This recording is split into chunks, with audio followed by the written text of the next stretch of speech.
Alrighty, what is going on, everybody? Welcome back to another CyberX video banger. In today's video, we're going to be going down the rabbit hole, showing you all some video clips that are never going to reach the mainstream, really jumping into the future perspective of this digital asset landscape, going into some very valuable details and insights that I feel like the vast majority of individuals tend to overlook because of the euphoria surrounding price appreciation and capital gains that you can experience in this digital asset ecosystem. We're going to be specifically diving into Ripple, Stellar, and Hedera in this video breakdown. If you all enjoy these type of research videos, do us a favor, smash that thumbs up button and subscribe. Let's jump in. So first thing I want to jump into is one essential aspect to grasp, and that is that we have yet to experience a fully regulated environment within this digital asset ecosystem. While many are drawn to the digital asset space due to its short-term performance compared to others, I believe that Ripple and XRP are poised to excel in the long run, not financial advice, particularly in a regulated setting. We have yet to experience full regulations. Now, Ripple demonstrates regulatory compliance across numerous global jurisdictions, and that cannot be denied, which indicates its readiness, in my personal opinion, for the evolving landscape. Because as the market progresses, we can for a fact anticipate a shift towards regulatory compliant digital assets thriving, where all these meme coins and these crap coins that have no regulatory compliance or no real utility backing them are most likely going to disappear. So in my personal opinion, meme coins, non-compliant digital assets, non-regulatory compliant digital assets are most likely going to struggle in the face of impending regulatory implications that are set to come into full effect post 2024, heading into 2025. To make it simple and to anchor this on like three different points. The first one being around the changes that are inherent to the new different requirements coming up with some of the accounting standards. I'm sure if you're in the US, you may have heard of FSAB. If you're in Europe, you may have heard of like DAC 8. Not talking about MiCA and other regulations. The regulatory framework is going to change the way you operate. So we've talked a lot about policy changes and legal requirements. There is one other thing that's important to understand when you navigate the digital asset space is all of those requirements have a direct operational impact. What we are seeing in the market as a data provider is that we're seeing a convergence towards traditional finance standards. I think the previous panel was talking about MiFID, MiFIR, and others that you probably know very well in traditional finance. We are also seeing an increase in terms of reporting with DAC 8 and FSAB. Now you need to report on the fair value of digital assets. We're going through like a transition year in 2024 with everything effective in 2025. So definitely we're going through like a transition year in 2024 with everything effective in 2025. So definitely, when you operate in this system, you need to have the right partners. You need to like get more maturity in your operating systems because the way things were working before will not work anymore in different jurisdictions. So that's number one is really, like we are not in a mature ecosystem yet. However, we're getting there thanks to some of the regulatory framework that's being put in place. And also thanks to the adoption by institutional player. We heard of like all the ETFs coming into play, all of those large players coming to way to operate that they are used to in traditional finance. I think we're going to need to see more good actors that are acting, responsibly, that think about compliance first and foremost versus, it's some bother that I have to deal with. We need governments to step up and provide regulatory clarity. I think we see some great examples of that around the world in Singapore, in the UAE, in the UK, not so much in the US. And crypto is not going to be uninvented. Crypto is not going to be regulated out of existence. Other jurisdictions, Singapore, where we just obtained our major payments institution license, the UK, the EU, Dubai, Brazil, they're telling companies like Ripple, come in, operate in our country, not to be free from regulatory supervision, but come in and operate in our company under a very robust and rigorous regulatory framework. So if you have clear rules, you have people who follow the rules, and then companies can innovate and invest with confidence that there's going to be an ROI, and they're not going to get rug pulled because some government who hasn't chosen to sort of be explicit about what you can and can't do is going to surprise them. So it's a combination of things, in my opinion. And at the end of the day, obviously, a good product, good service that solves a real world problem, provides real utility. It's not just about speculation and get rich quick and pumping up the price of crypto. I mean, all these things will line up. I think they're starting to line up. I see the companies are really stepping up. Certain jurisdictions, certain governments are stepping up. So I think a lot of reasons to be optimistic coming out of what was maybe a year ago, for some reasons not to be very optimistic. Agree. Yeah, I would. So those are just some things to be taking into consideration as a long-term investor. Everybody's so euphoric trying to get price appreciation in the now. Personally, here at CyberX, when I invest in digital assets, I'm investing for the long term. To each his own, everything can be taken into consideration from a personal perspective and what you're trying to accomplish. But in this digital asset ecosystem, when I'm buying a digital asset, I'm looking at the potential longevity of that digital asset surviving later on down the road post-regulation. Now, another overlooked aspect is the capability of certain projects to manage vast amounts of data. As we transition into the new Web3 economy, which we have confirmed we are in the process of doing right now, which may take some time, a lot more time than most people think, it is projected to accommodate billions, if not trillions, of transactions in the future. The point number 2 is the importance of data. So I think for those already familiar with data in traditional finance in a Web 2 environment, data is already extremely important. In a Web 3 environment, data is even more important. Why? Because when you operate within smart contracts, you don't have like this middleman to actually be a buffer. Once you have information, when you have a price going into the blockchain to liquidate your portfolio, this will work. If you have a programmability into your smart contract saying like once Bitcoin hit 50K, then you liquidate your portfolio, that information is super relevant. So with that being said, right now, it's imperative to establish a robust infrastructure that's capable of handling this immense data influx efficiently. And we know one of those major players that's poised to handle all of this data is Hedera Hashgraph. Hedera Hashgraph stands out in this regard, not only for its ability to process billions of transactions in a scalable and cost-effective manner, but also for its contribution to building the necessary infrastructure for handling the substantial influx of data required to onboard the next 1 to 2 billion users. As we have scaled up, we've had to start looking at how do you manage huge amounts of data. Because, of course, if you're immutably storing everything forever and you have 1,000 transactions a second or tens of thousands or whatever, you have to be storing that and then be able to access it quickly and all of that. And so there's a lot of infrastructure that is being built right now to handle all this usage that is coming. And so there's a lot of infrastructure that is being built right now to handle all this usage that is coming. Again, this is another long-term perspective. This is nothing that's going to materialize overnight and is most likely going to play out over the next couple of months/years. Now, 2 further critical issues that Ripple, in my personal opinion, is actively addressing are interoperability and liquidity issues.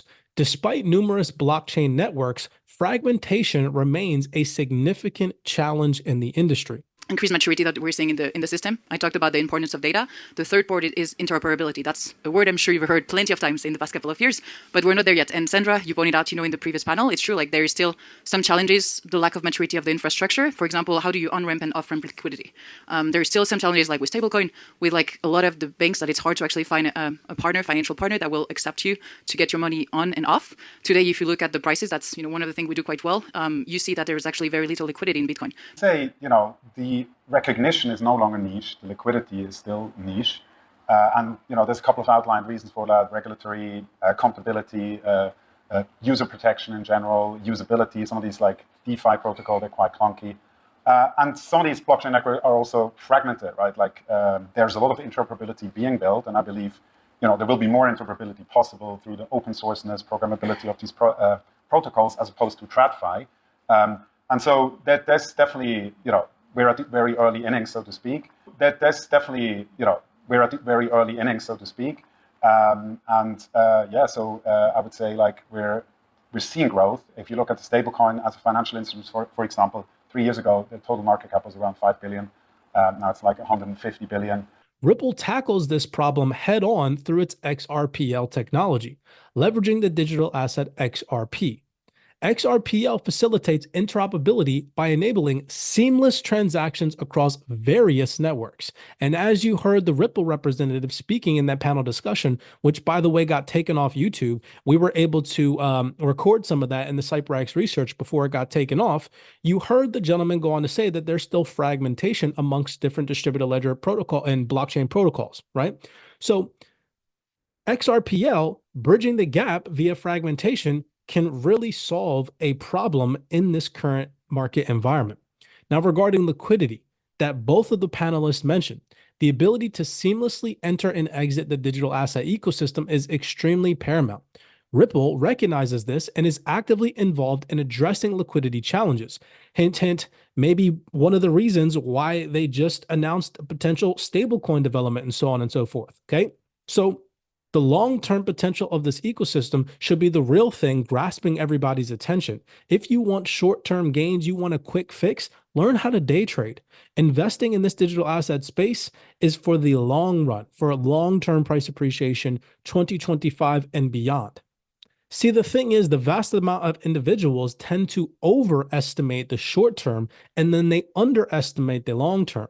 With all these price fluctuations, it can get really euphoric and very emotional, thinking that your assets aren't performing well. Again, not having that zoomed out perspective, it can cause you to make irrational and bias-based decisions moving around certain aspects of your portfolio, missing out on potential long-term opportunities. You know, I've been in the space for almost a decade now, and it's interesting. There's a law around technology, new emerging technology that called Emmer's Law. We tend to overestimate the impact of a technology in the short term and then underestimate it in the long run.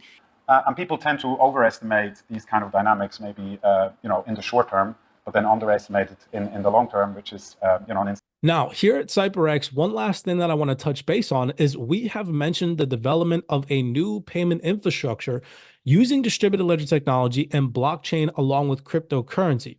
While the financial sector is for a fact beginning to adopt these innovative solutions, which right now in the moment is only primarily led by few major payment providers and financial institutions, the broader implementation awaits further regulatory clarity. As regulations solidify on a global scale, large organizations will gain confidence in entering this space. Key players like Ripple, like Stellar, and like Hedera are positioned to lead the way. And you all can see the transparency within those organizations that they're meeting with regulators. They have people on their back-end team that were lawyers or were ex-regulators. But I think over time, we'll see more of that delineation of, the players who are bringing forward the digital assets and then these larger networks. Like one of them that's really exciting in the industry, is MasterCard. So you're looking at payment processors and saying, we need new rails. It's MasterCard. So you're looking at payment processors and saying, we need new rails. And so what is the value of DeFi today relative to what people perceive the value of DeFi might have been 3 years ago? Well, the value is that it's actually easier and faster and better to build financial products on a DeFi stack than it is to build it on the old traditional financial stack that was built over the last 50 years. And that's why you're seeing major banks, major PBs start to build things like tokenized money market funds. Because they see this and they say, oh, the crypto rails are actually better for trading these traditional assets than the current rails that we have. So we're going to move over slowly.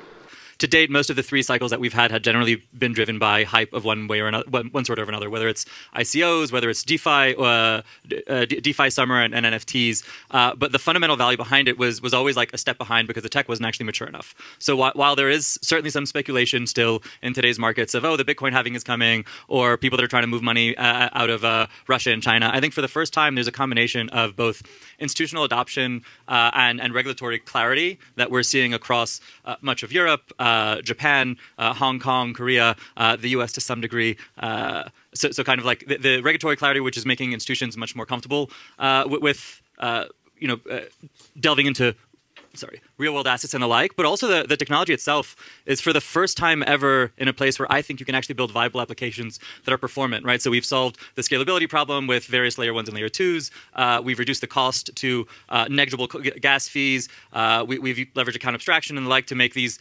applications actually usable. We have like robust dev tooling, which makes it easier for people to build. So for the first time, like in the last 6 months, we're actually able to build viable applications across a range of different sectors, and we're really seeing this. So right now, when people are raising money, they're raising money for projects that are actually viable, that have customers that are alive. And I think that's significantly going to affect the trading ecosystem because I hope it will be more based on actual fundamentals rather than just speculation. And I did want to counter, I mean, my perspective, I think, Gil, you're thinking about public blockchain technology sort of coming of age to where you could do real projects. I think in like the more of application-specific chains or side chains, permission consortium, and there's one remittance network that's been in production for 6 years now, and that's in the Philippines, and there's hundreds of banks who they themselves are unbanked because they're not connected to SWIFT. So there's a lot of these sorts of uses of the technology that have been in production and are very, they're compliant. You have to have SOC 2 and ISO 27K. There's different types of compliance or central bank approval for cloud workloads or things like that. But they've gone through all those hoops, and they have product that's been providing a lot of ROI and benefits to their target users. You're 100% correct. And in the 16, 17, 18 cycle, the real winners were kind of private consortiums and your Hederas and others that were, and Stellar that went after, and Ripple that went after like private consortiums. And the real winners were kind of private consortiums and your Hederas and others that were, and Stellar that went after Ben Ripple that went after like private consortiums, and you're 100% correct in that. In my personal opinion, these organizations, Ripple, Stellar, and Hedera, are all poised to lead the way, facilitating a seamless transition for these financial institutions into a more modern value transfer paradigm as we shift from a Web 2 era into a Web 3 landscape. So with these video clips in mind, again, none of this is financial advice. I'm just attempting to show you all information that never reaches the mainstream. None of these video clips are going to be broadcasted on any mainstream media platforms. Yet here at CyberX, we do the digging to find these panel discussions for you all to bring them to light. Again, to each his own, make your own investing decisions. Here at CyberX, we are attempting to position a portfolio for the long-term post-regulation, post-interoperability and liquidity issues solved. And we think that these three major players, Ripple, Stellar, and Hedera, are going to be major leaders in the industry moving forward. As always, many blessings to you guys. I hope that you all enjoyed this video breakdown. If you did, smash that thumbs up button, subscribe to the platform. We do appreciate the love and the support, and I will see you all in the next video breakdown.